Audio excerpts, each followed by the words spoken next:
Welcome everybody to Mind Science TV. I'm Richard Hill and I have a very special guest with me today, somebody who I haven't known previously, but through this, that and the other thing we ended up coming together, and is a very, very interesting man named Dawson Church. Dawson, first I'll just say hello and welcome to Mind Science TV. It's great to be here and I love what you're doing with the show. Thank you very much. That's great. Now, as I say to everybody, you now have to sit and pretend to be humble while I speak wonderfully about you. So, now, the first thing I've got to say, ladies and gentlemen, is that laugh is apparently famous. And if you go to Dawson's website, just dawsonchurch.com, you will have that recorded. So I love anybody whose laughter is recorded on their stuff. But he's an interesting fella. Spent a lot of his early life and early career in the arts, in the area of publishing and writing, so very creative and demonstrably so. And then in the last 10 or 15 years has found himself drawn towards the areas of science and of healing and of the science of healing. Strangely enough, an interesting parallel to mine, because I don't know if you know, but I was an actor when I was young. Here I am now. So he's the director of the Soul Medicine Institute in California, where he is in Fulton, California. And he was also the former research director for the Association of Comprehensive Energy Psychology. And they're now just, he's stepping down from that and they're bringing in somebody else pretty soon. They're wandering around checking out the candidates.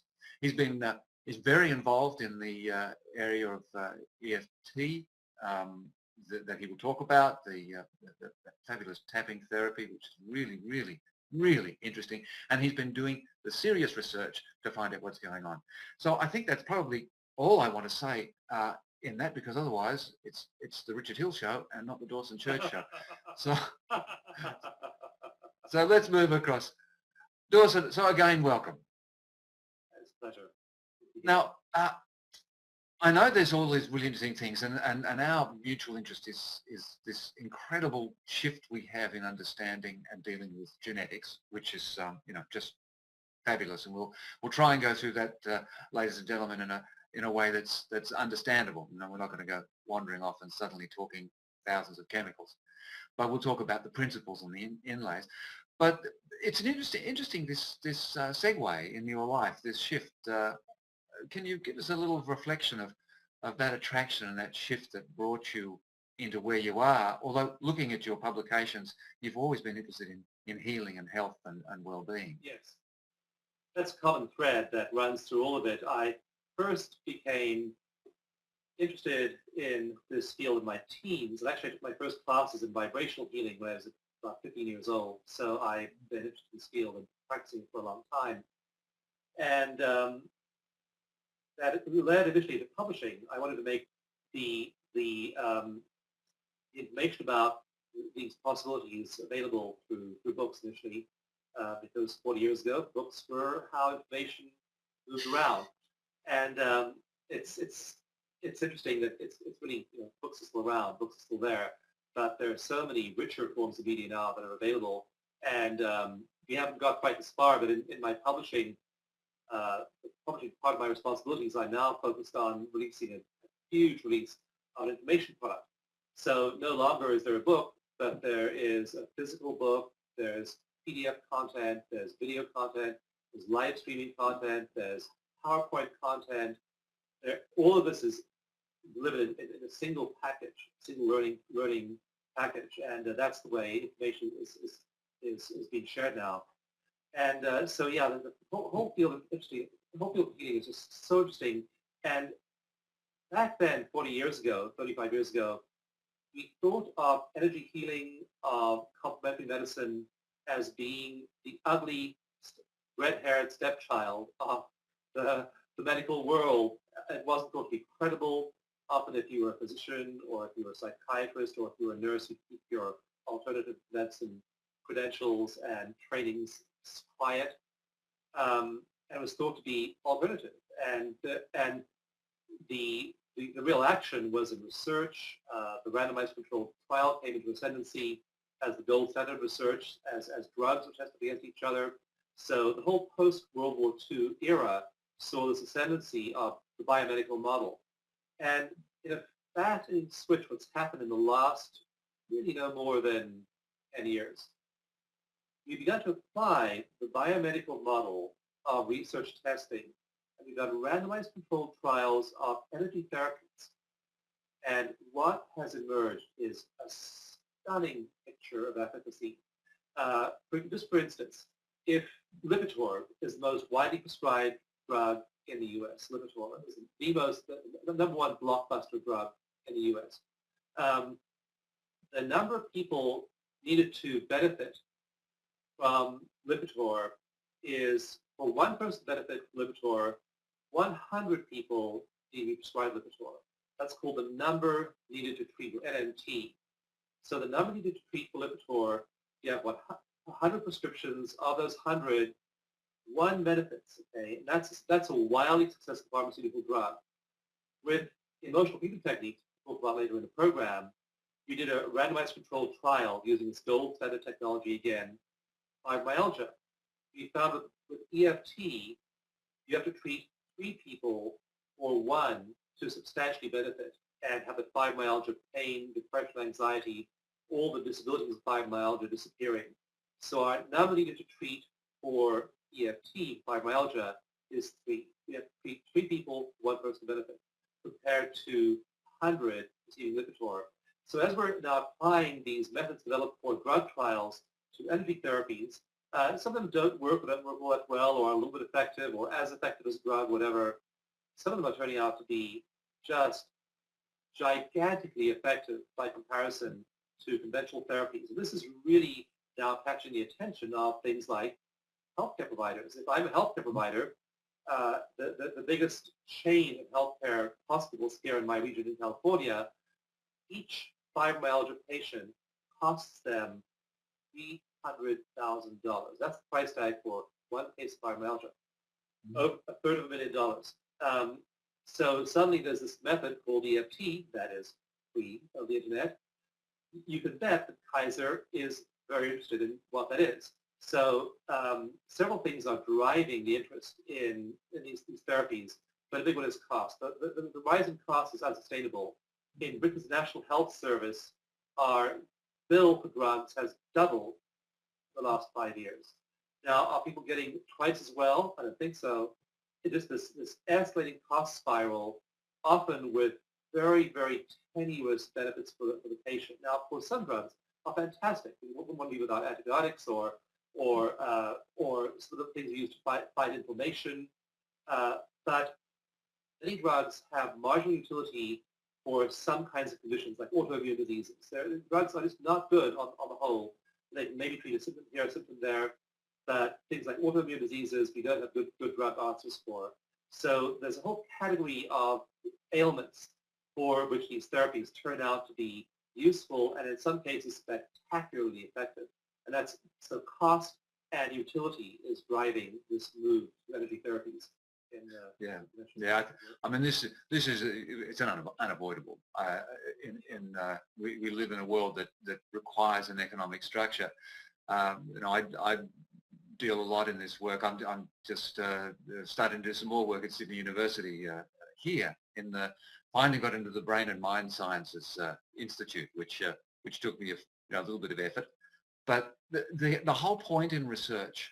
And I think that just a comment to add when you talk about the British medical system is that there's this wonderful terrible sort of story of the Peckham experiment back in the 40s and 50s, 30s, 40s and 50s, which actually was this marvelous national health experiment all about healing and health and well-being, and they were finding all kinds of successful things. But then when the national health came in, it was literally a shift to illness-based medicine, and fabulous experiments, Peckham experiment and a lot of other things disappeared for a long time because antibiotics suddenly had come along and said, you've got an illness, you can whack it on the head, don't worry about the patient, they don't have to do anything, and that's off we go.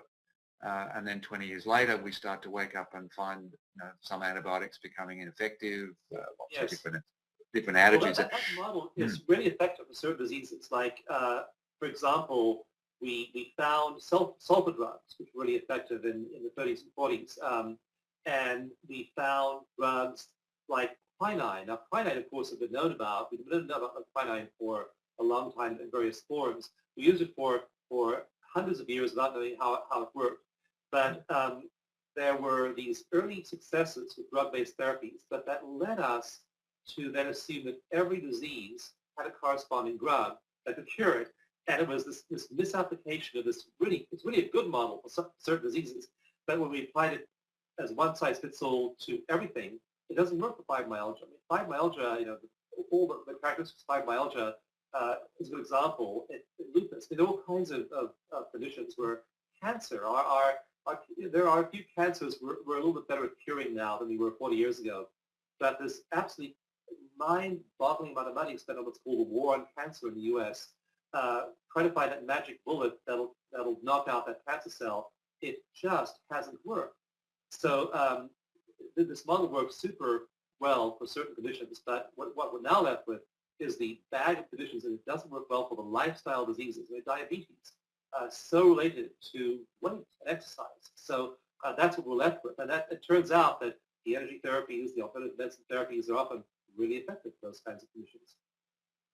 Yeah, I like this. Now, a person that I know, I'm mentored by this fabulous bloke known as Rossi, and is someone that you know extremely well through his writings and through his work. And I think the thing that Ernie Rossi was doing, which was extraordinary, was just this concept of the fact that the body is multi-leveled, multi-layered, multi-active, and that the genes were a way that we could look into this. Perhaps we could see the activity, the responses of the activity that we were doing through various therapies that weren't invasive, that weren't like a drug, that weren't trying to hit a particular button. And now I was so excited when I saw your and David Feinstein, your co-writer with a lot of things, papers in 2010 talking about gene expression, because Ernie had done, we've been doing some work with the mirror hand process. But speak a bit about this. Let's segue into this pretty quickly, because this became a way to see the flow of activity. Yes, and that book, Ernest Rossi's book, The Psychobiology of Gene Expression. Now, when I at a conference, I mentioned the book, The Psychobiology of Gene Expression. People's eyes sometimes start to glaze over right then and there. When I show them the book, which is about 3 inches thick, it's a tome. But I got to tell you, I read that book through twice with avid fascination because, for example, he did things that I don't believe anyone else ever did. He, for example, described a psychotherapy session with a client he called Celeste.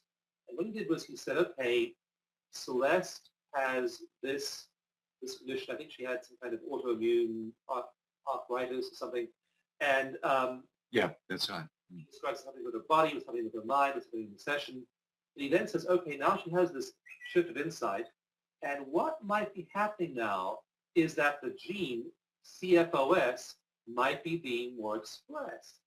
So he has a transcript of the session, and during the transcript, he inserts hypotheses about which gene is being triggered by which psychological change. I don't think anybody had ever had the insight of actually pairing a shift in psychological process with a shift in a particular set of genes or certain gene. But I bet once we can actually read those genes in real time, we'll see that that's exactly what's happening. Yeah, and we're starting to see these things. Because I think the thing that's interesting, and because some people say, well, why bother with genes? I mean, really, aren't you getting a bit too finicky? But we're talking a lot more over the last little while about chemicals, the brain chemicals, including serotonin and dopamine and what they're doing, and looking at body chemicals and things. And my immediate response to people is, where do you think the chemicals come from? Yes, right. And I think that's the point. If you rise in serotonin or rise in dopamine, then the gene that codes for serotonin must be coming into heightened expression. More of that gene must be expressed to provide the blueprint, the code for the body to synthesize more of that protein neurotransmitter. So it just, in a straight line cause and effect result. If, for example, if your serotonin rises, or any of your feel-good hormones rise, that means that your genes must be changing expression. So we know that certain things, for example, meditation makes your levels of oxytocin rise. We know that social contact, you have a warm and cuddly experience with somebody you love or appreciate, your oxytocin level rises. That means that nice interaction you have with that person is an epigenetic intervention, is literally shifting your gene expression in ways that produce an upsurge in that biochemical. This is a remarkable thing, that things like social experiences can be triggering gene expression.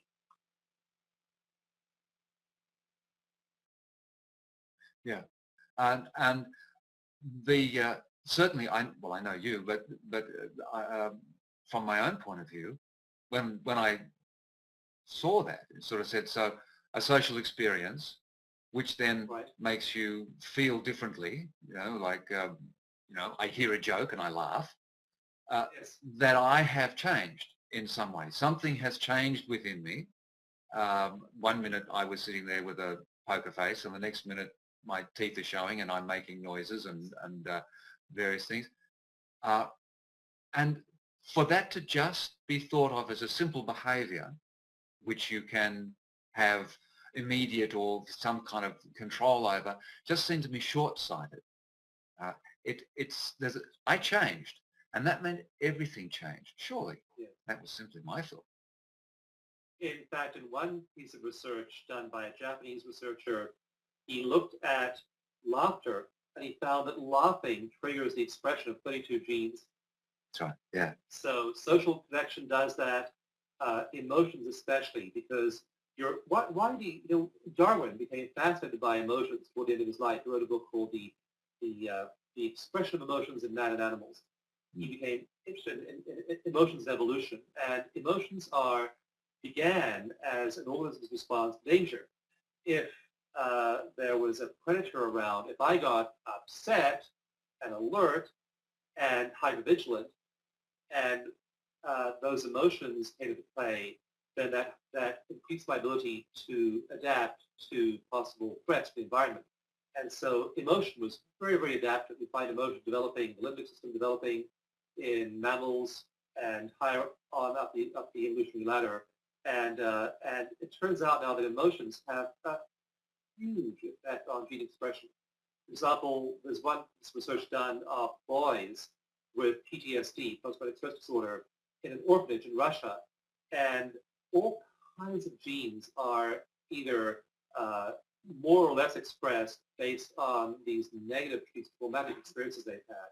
So also positive experiences like laughter I mentioned earlier have an effect on gene expression. So we're discovering that we have it in our ability by inducing emotions, like when you go to the therapist and you feel better after the session, you go to confession, confess to the priest, and feel better walking out, and have tea with a friend and pour your heart out and feel better afterwards.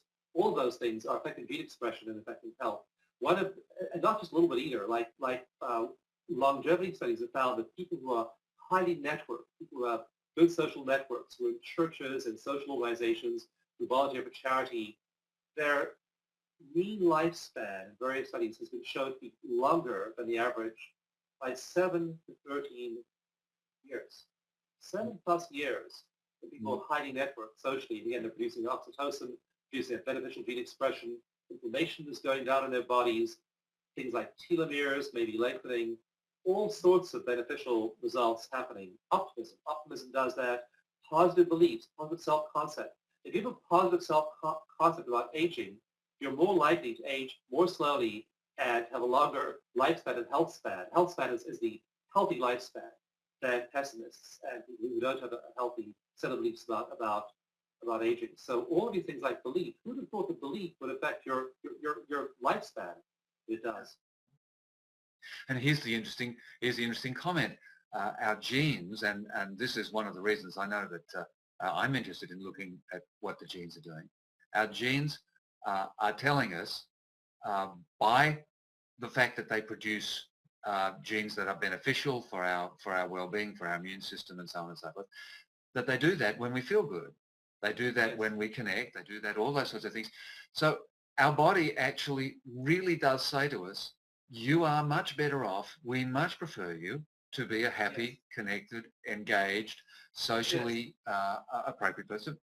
Yes. And yet, we could say, particularly in the Western world, we live in a culture that really discourages that. In many, many ways. It says, be the individual, be separate, be tough, be all these crazy things. And be, to keep a flat expression. Don't show people how you feel. Don't speak. So this is interesting. We are actually finding out through our gene expression the benefits of being a nice person. Yes, indeed. Yeah, and all those things we thought were just, we thought things like research into surgery, drugs, cell structures, that was hard science, and stuff like sociology and psychology and spirituality, meditation, that was soft science. That was really science. Now we're using hard science tools to investigate soft science. We're finding soft science like psychology.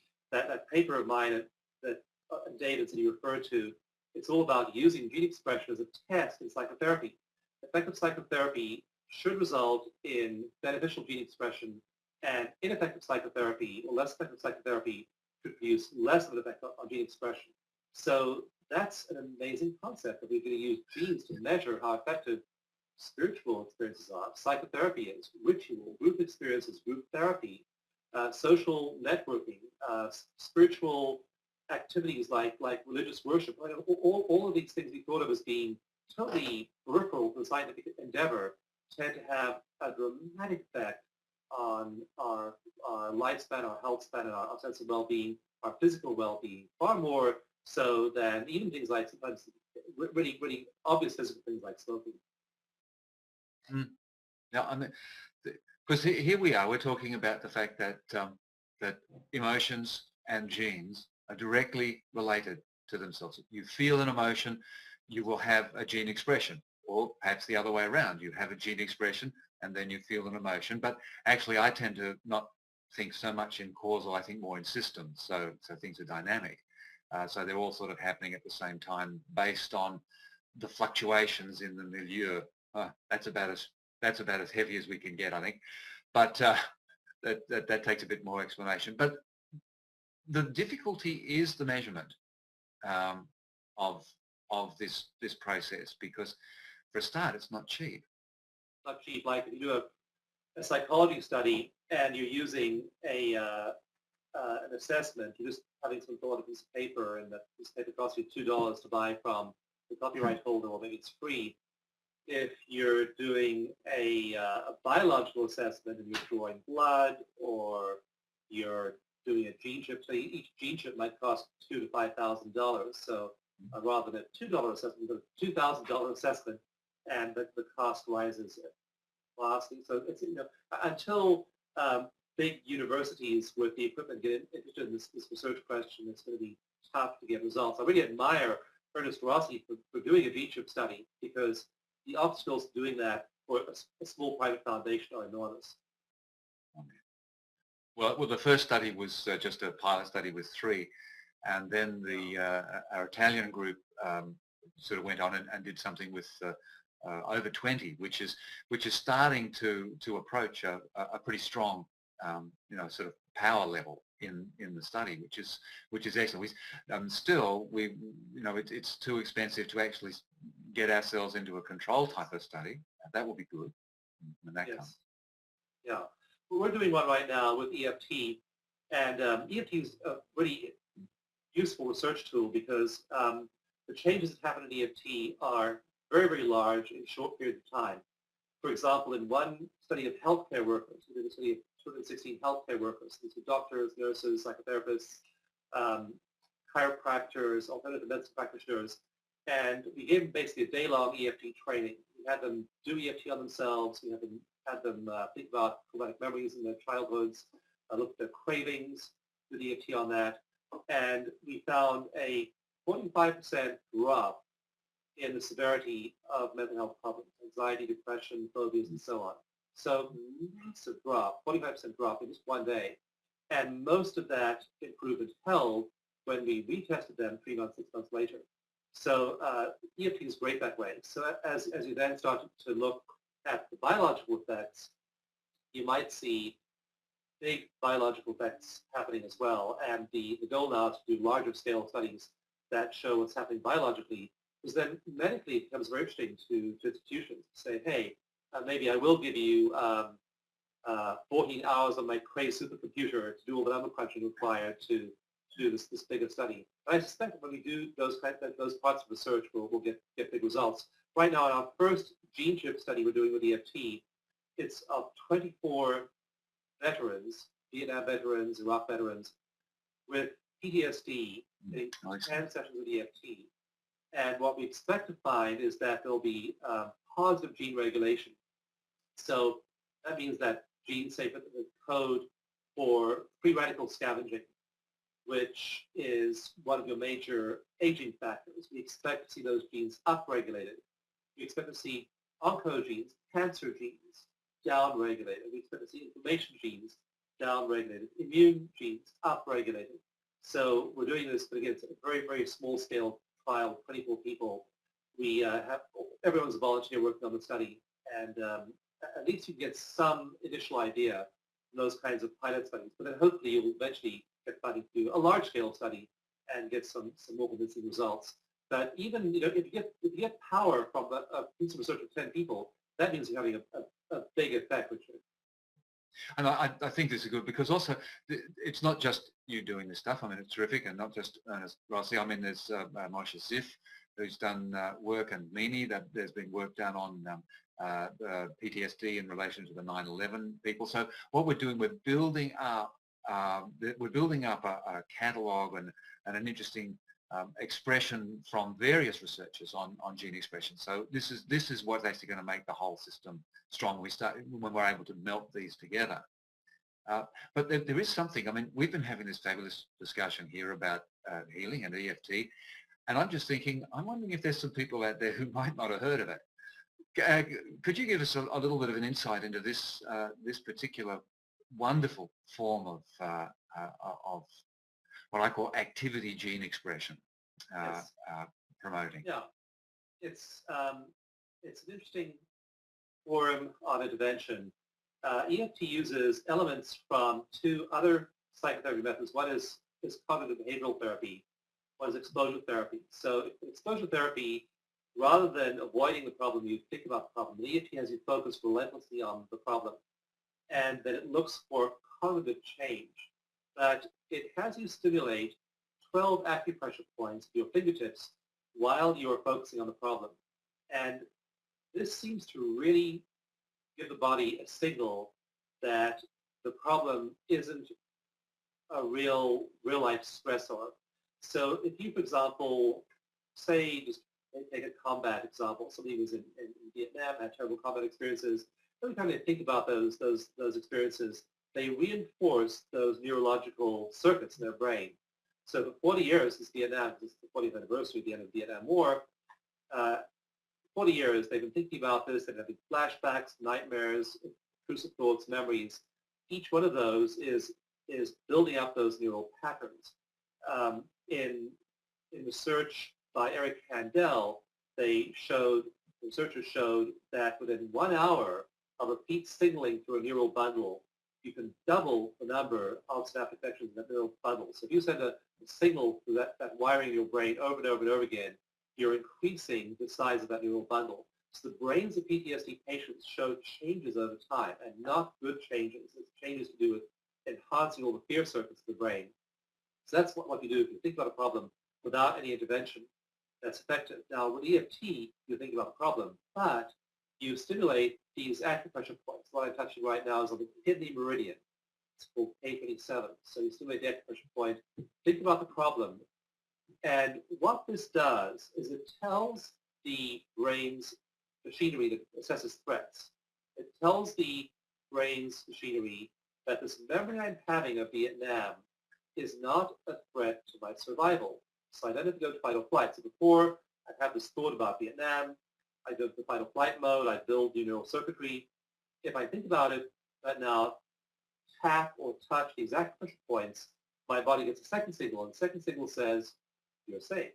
If you were in Vietnam, you would not be sitting here in front of a bookshelf tapping on an acupressure point.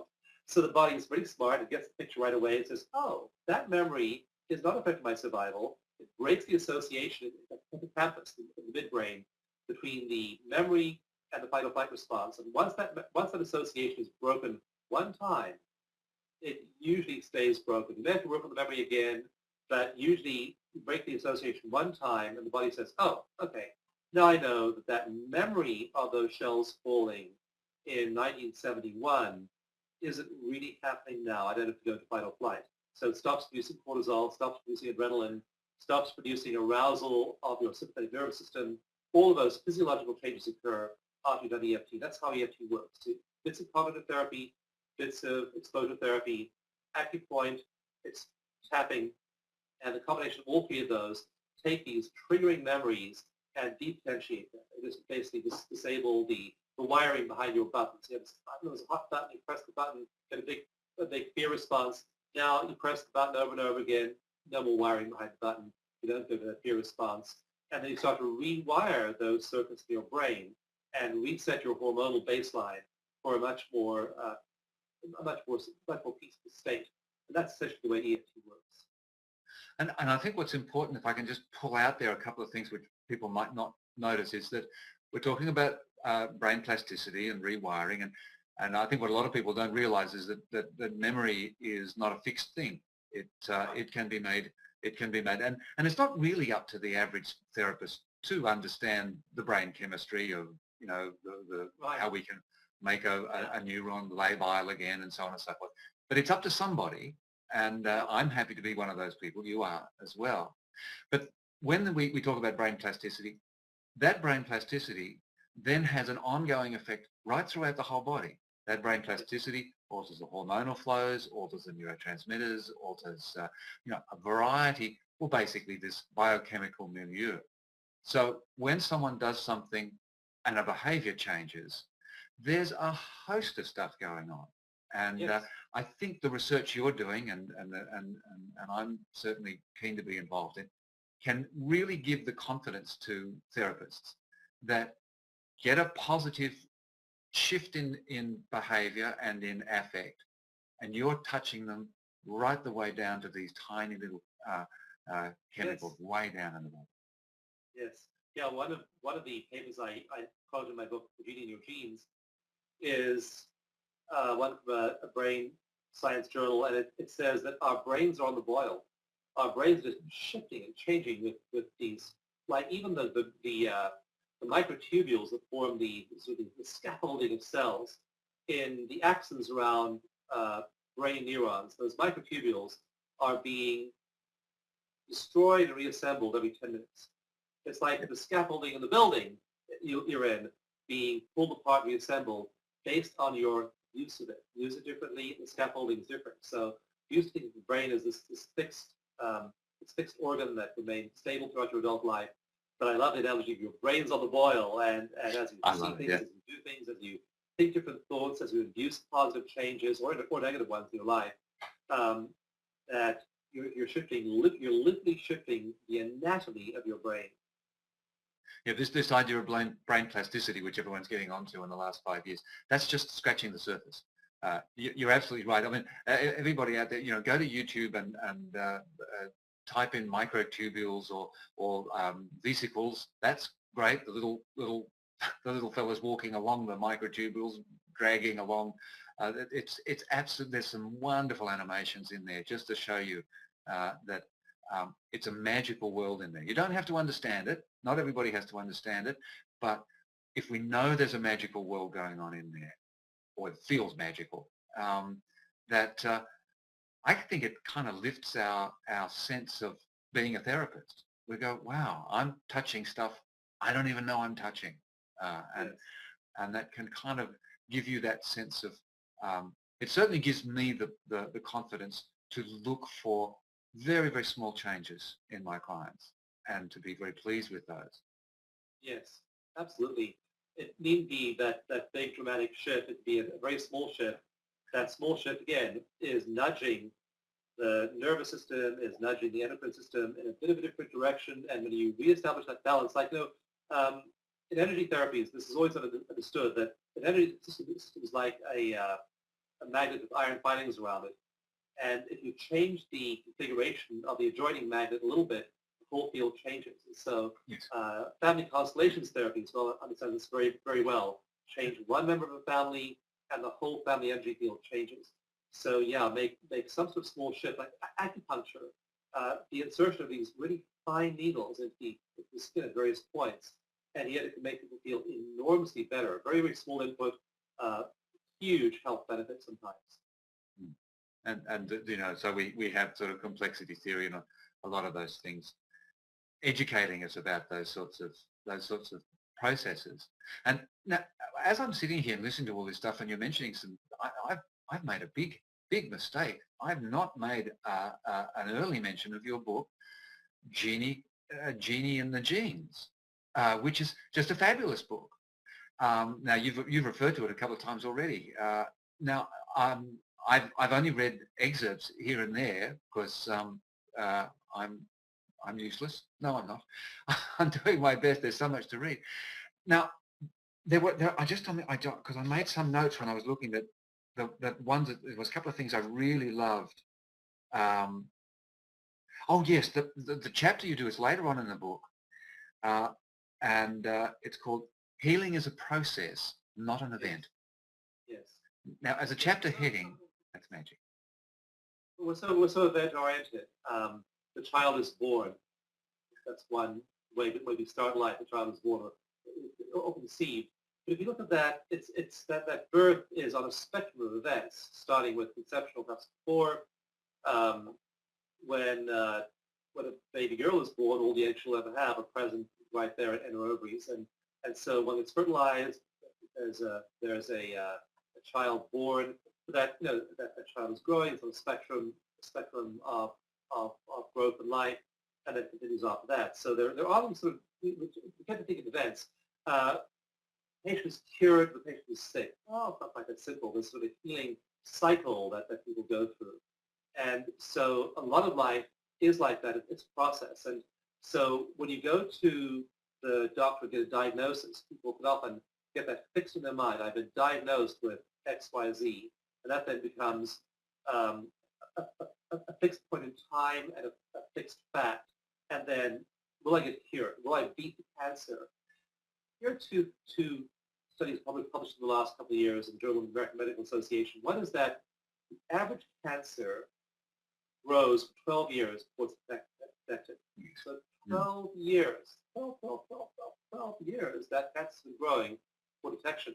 So the other study that was published around the same time showed that about 30% of cancers, the body actually deals with spontaneously. Spontaneous remission occurs without any doctor doing anything in about a third of the cases. So think about this, that our body is zapping cancer cells every day. Another interesting study done a little earlier showed that on the surfaces of cancer tumor cells, right on the surfaces, there are receptor sites for adrenaline, stress hormone. You get stressed, you're literally feeding the growth of cancer for 12 years. And if you change your lifestyle, there's a possibility, at least a certain strong possibility actually, that you reverse that process. So this whole idea that there's a diagnosis, that's fixed in your mind, that you then have to look for a cure,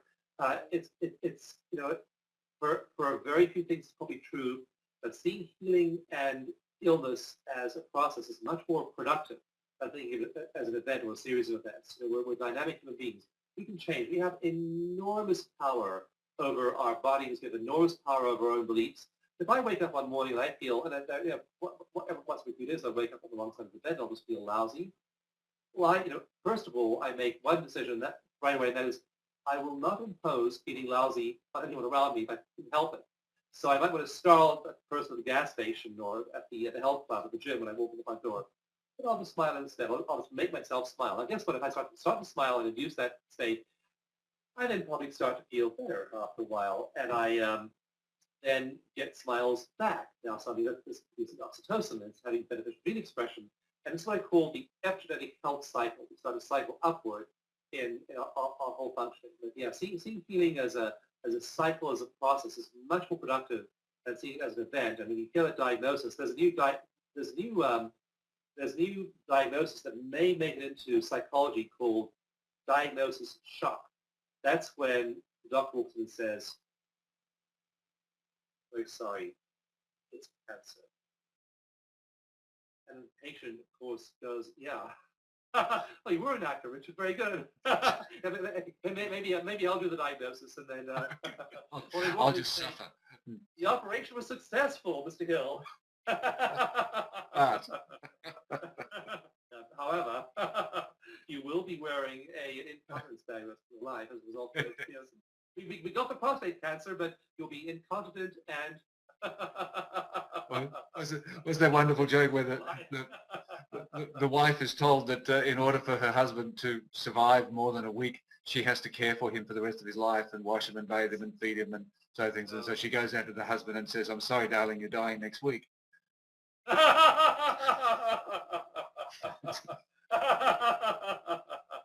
one about the Scotsman who, when he got sick, he just said for the undertaker, he said, "Eliminate the middleman, the doctor." So, yeah, people having these reactions to things others say, whether it's the doctor or the expert, and we have far more control over our own well-being than we realize.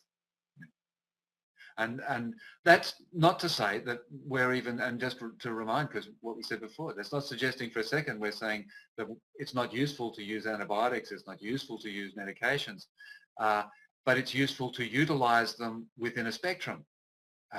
To use anything in isolation in a complex body like ours actually is really illogical. In my previous book, it's called Soul Medicine, and I co-wrote this book with Dr. Norm Shealy. And Norm and I have a chapter in that book that I think everyone should read. It's called How to Find Your Ideal Practitioner. And it's how to work with your conventional doctors, how to work with alternative medicine practitioners, how to assess alternative medicine practitioners. If I want to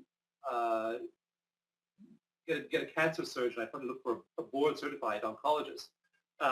If I want to look for a herbologist, how do I assess? There's no board certification there. How do you assess people in the alternative medicine field? And how do you work with a healing team? How do you get the best of all possible worlds? How do you get the best of conventional medicine, the best of alternative medicine? We strongly caution against working with practitioners, either conventional or alternative, who say, "I have the answer. I can tell you what you should do. My method works better than all the others." No method works for everybody all the time, and having an array of methods and having a healing team that you engage to maximize your health is a much better approach. We talk about a structured way of putting together your own healing team, both alternative and conventional, so you have the best of all possible worlds. If you're going to have a serious infection, go to the hospital, get antibiotics. I mean, just if you have a broken arm, go get it set. Don't take herbs. Maybe take herbs to speed your healing process, but use appropriate therapies. In pain, for example, in our healthcare workers research, we found that there was a 68% reduction in physical pain in 20 minutes of EFT. Fantastic. 68% reduction in physical pain, 20 minutes of EFT. Just wonderful result. And I think what I really... It wasn't 100%, 68%. So there's a part of that pain that was physiologically based, and you need appropriate medical care for that. Yeah, and I'm in pain. My wife and I, she's a remedial massage therapist and nurse, and also just came in with a master's in lifestyle medicine. So this area of pain, sleep, all these mechanisms that the body uses to speak to us about, to incline us to take some action. And that's why, certainly energy psychology, I think it's probably, that's fairly synonymous to Ernie's term, activity dependent.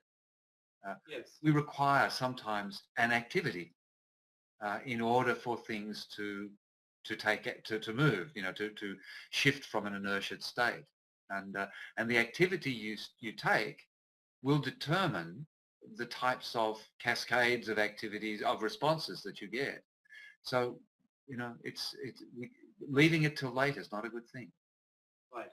And again, you have so much choice of those activities. You have choice of your amount of exercise. You have choice of your diet. You have choice of your attitude. What do you think? What do you say? What do you do first thing in the morning? I know what I do first thing in the morning is I meditate.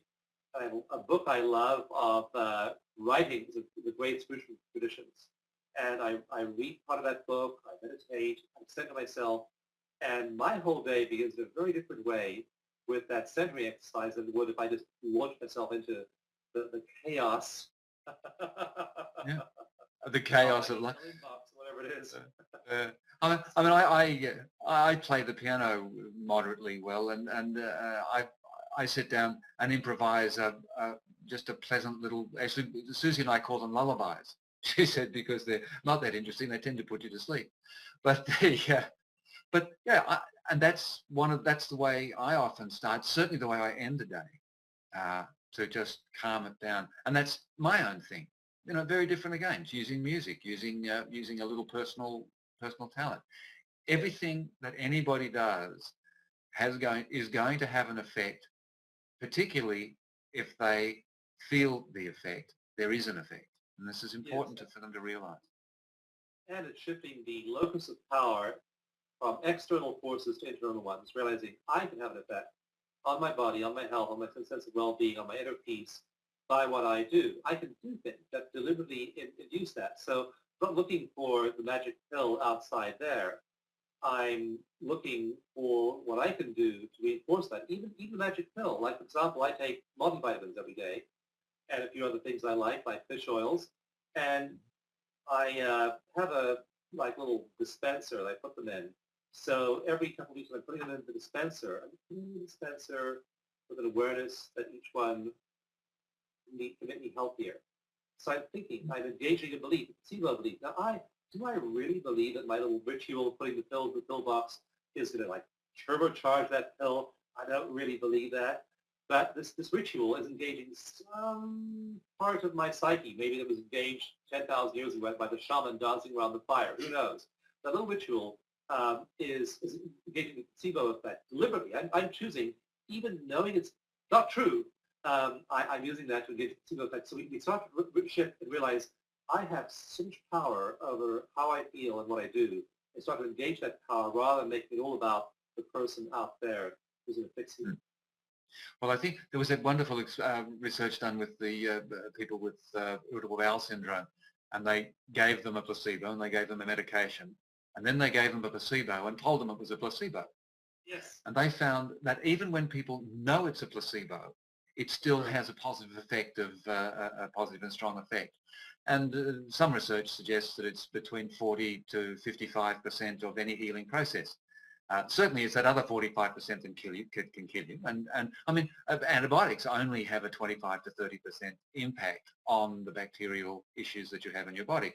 But it's the 25 to 30% that your body wasn't managing. And so it's very helpful. But if you just leave it to the antibiotics and go sit in the corner and wait for it to get you better, it's not going to have the same effect. As a placebo, yeah. In fact, one curious thing, not explained by science yet, that the placebo effect appears to be increasing in size. When it was first measured seriously, like in the 40s and 50s, it was about 10%. When I was doing a lot of my thinking about research in the 1980s, 1990s, it was about 20%. In most psychology research, like all the drug trials, Prozac, Zoloft, those antidepressants, anxiolytics, it's 30 to 33% is the size of the effect. And now there have been some showing us like 40%, as you were saying. So how on earth is our placebo? But you say, I don't know, but it's there and it's worth engaging consciously for your own benefit. And that's where we're just noticing. That's an interesting thing, because that's what the genie in your genes is saying, is the powerful effect of intention. And we have a long way to go in understanding and really really harnessing that well. Meanwhile, it's something that you can very, very usefully do. Now, I'm afraid we're starting to run out of time. This has been great, Dawson. I had a wonderful time. But if we can think about the fact that I suggested, for the listeners, that this hasn't necessarily been a thing of talking about therapies you can use, although we've talked about EFT and we've talked about lots of things. But we've really been speculating on where we're going, what's arising now. And I wonder if, just to close off, if you have some vision, some sense of the next steps that can just leave our listeners with the excitement of knowing we're going somewhere. Well, I think two kinds of next steps. One is personal, one is institutional. And institutionally, I think that we're moving toward a world in which we will begin to assess these alternative therapies and find which ones are evidence-based, which ones really work, and apply those in regular care. I know that in big hospital systems now, you find yoga, you find qigong, you find energy work. I was walking through a big cancer clinic a few years ago, and I looked at the different wards, and there was room for radiation oncology, and there was a room for chemotherapy, and there was room for energy medicine. Energy medicine, absolutely, they can go in there and they can get laid on a table, and they can have someone hold their hands over the chakras, and not began as a service for staff. The staff loved it so much it's now available to patients as well. So I think that increasingly energy medicine and alternative therapies that are proven, that are evidence-based, will make their way into mainstream medicine. And why not? If they're evidence-based, some critic of alternative medicine said it's not alternative medicine. If it's evidence-based, it's real medicine. If it's not evidence-based, it's not medicine at all. And so I expect to find that we'll see these sorts of alternative therapies increasingly adopted by regular medicine. For example, in one clinic in Chicago, the physician who runs this pretty large clinic, private clinic, learned EFT from me a few years back, and I met him at a conference a year later. He said, "Dawson, I learned EFT at the cost from you. Now, when a new patient comes to my clinic, they get a long intake assessment, the very first visit. So most visits are very short with the doctor, but the first visit is a long visit in EFT. And that tends to reduce their pain, tends to reduce inflammation, tends to have really beneficial effects. We then give them this emotional remedy for their emotional issues. We then appropriately treat with physical remedies their physical issues. So that's the kind of approach I see becoming more widespread in institutional settings.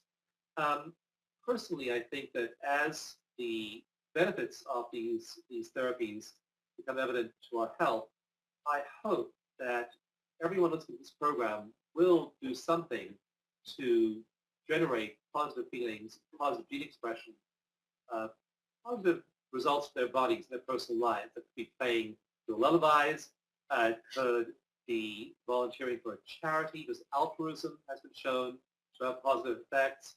It could be prayer if you believe in a religion, as long as it's not a punitive or a harsh religion. Start to embrace the benevolent aspects of that religion. Very interesting thing about this, here in the U.S., there are some Christian denominations that believe in a punishing God. And medically, that's been shown to have an adverse effect on health, whereas a belief in a benevolent God or a benevolent universe has a positive effect on health. So whatever your religion, gravitate toward the positive and affirmative side of its teachings. So use those things. Use meditation. Certainly use EFT. If you go to our website, it's EFTuniverse.com. We have thousands of case histories by people who've used EFT. We also have a research bibliography to look at, see what research has been done on EFT. Over 20 clinical trials, tons of evidence of EFT for depression, anxiety, and other things. So go there, download the free EFT mini manual, try it on yourself. It's so easy to try for the first time.